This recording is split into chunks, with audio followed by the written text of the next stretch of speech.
𝗕𝗘𝗢𝗘 producer. More music at 𝗕𝗢𝗢𝗡𝗥.com.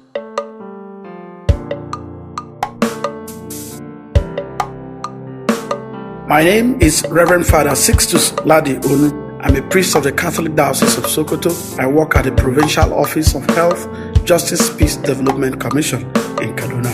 And I'm Father Stephen Ojapa, MSP, working in the Catholic Diocese of Sokoto. I'm the Director for Interreligious Dialogue and Ecumenism for the Diocese. In 2019, Pope Francis and 𝗕𝗘𝗢𝗓𝗘, the Grand Imam of Egypt's Al-Azhar Mosque, signed a historic document called 𝗕𝗘𝗢𝗘 𝗘𝗕. This document talks about friendship and brotherhood on the 4th of February that year. This document on human fraternity speaks to the very heart and nature of our existence. The heart that knows no boundaries, no tribe, no religion, no color, no race, no rich, no poor, but only humanity. Human fraternity is a call to rekindle the very essence of our being without pretext, no lies, no oppression. It calls us to go beyond our comfort zone to shake hands of friendship.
I don't want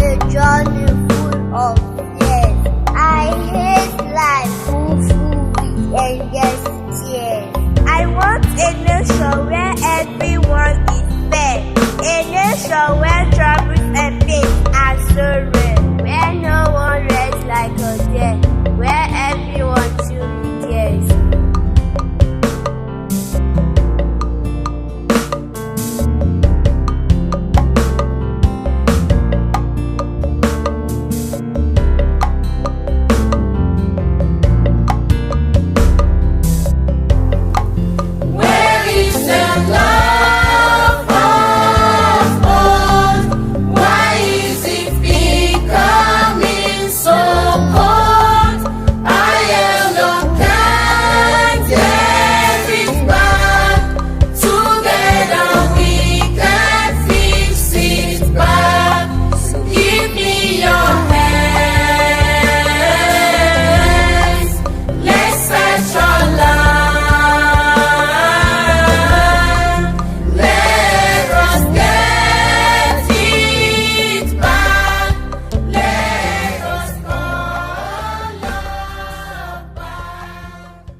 Well, I think it's not so much what it is in the 21st century, it's what it is since the beginning of time. 𝗕𝗘𝗢𝗘𝗥 raises the values that we are all brothers and sisters. But remember, there was only Cain and Abel in the Garden of Eden. So the tensions between various communities, individuals in society has always been with us. But I think what 𝗕𝗘𝗢𝗘𝗘 has done is that it has offered us a template, and perhaps the most coherent template so far, that builds on some of the principles of the United Nations Human Rights Declaration and so on, to extend the frontiers of our understanding about what we all are, that skin color, gender, social status, orientations, what we think, what we feel, don't necessarily make us less human. So it's really a celebration of the possibility that what God talked about in creation and what Jesus Christ came to represent and what many religions represent is that those it sets we have goalposts, for building a very good society. And 𝗕𝗘𝗢𝗘𝗘 draws from a rich texture of not only scripture but also the history of the church, in insisting that the universal claims of Christianity simply mean that what Christianity talks about is available to everybody, irrespective of, as I said, social status, gender, whatever. So what we have to do and learn from 𝗕𝗘𝗢𝗘𝗘 is the need for us to roll back some of the artificial constructs that the power elite use, whether it's to exclude women or to exclude black people or to exclude poor people. Those are the structures that we need to identify and try to find a way of pulling them down so that all of us can build the kind of society that God envisaged. The ingredients are there, and even without Christianity, we always knew, that if you go back to our traditional societies and some of the values in our societies, even before the Bible, people knew what being a good neighbor was all about. People knew what it was to protect the vulnerable and the young.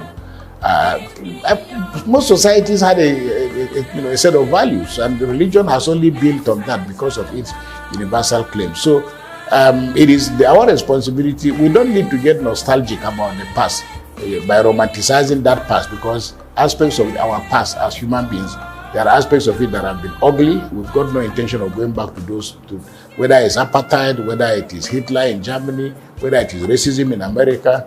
So again, I think that what is most important is for us to identify those areas in our different civilizations, in our different denominations, in our different sensitivities, to identify them and see the ones we can use to build a much better society. I don't think, it's not so much, it's not going to replace the Constitution. There's nothing that 𝗕𝗘𝗢𝗘𝗘 talks about that is not in the Nigerian Constitution. There's nothing 𝗕𝗘𝗢𝗘𝗘 talks about that is not in the Holy Bible or envisaged even in the Holy Quran. So it's not a question of, we can popularize it by, first of all, we as Catholics. You remember, all Vatican documents are always addressed to men. The Holy Father addresses them to his brother bishops, to priests, to the religious, and then within Christianity. And then he always adds a phrase that says to all men and women of good will. So that means that the document is available to everybody.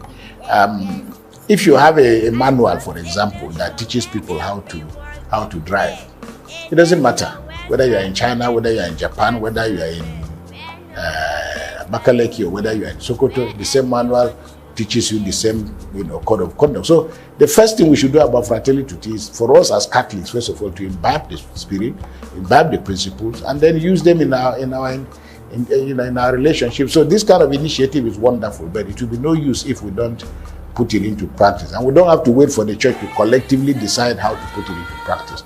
All of us can pick out bits and pieces that we can deal with, whether they respond to different situations, whether it's in our conversation between Christians or Muslims, whether it's in our conversation between our duties, our responsibilities to one another as men, women, citizens, children, and so on and so forth. So there's enough for everybody.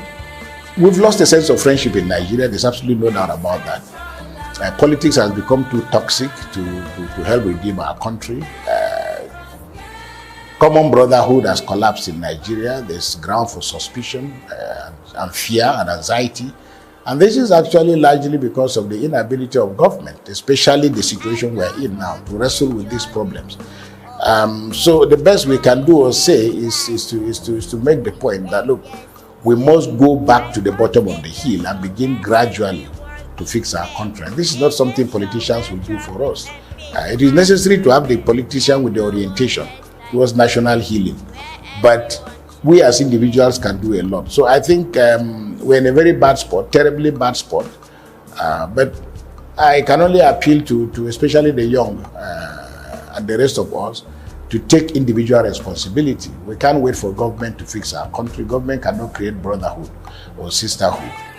All those things are our responsibilities, first as individuals, second as families, third as communities, before we begin to talk about a nation. So my message is for everybody to take brotherhood and sisterhood much more seriously as it was conceived in the mind of God, and to admit that ethnicity, gender, social class, all these are human constructs, and they don't derogate from what God has planned for us. That is, each and every one of us is called by name by God, and like Isaiah says, each and every one of us has their names written on God's palm. So to that extent, this document gives us an opportunity to celebrate our diversity.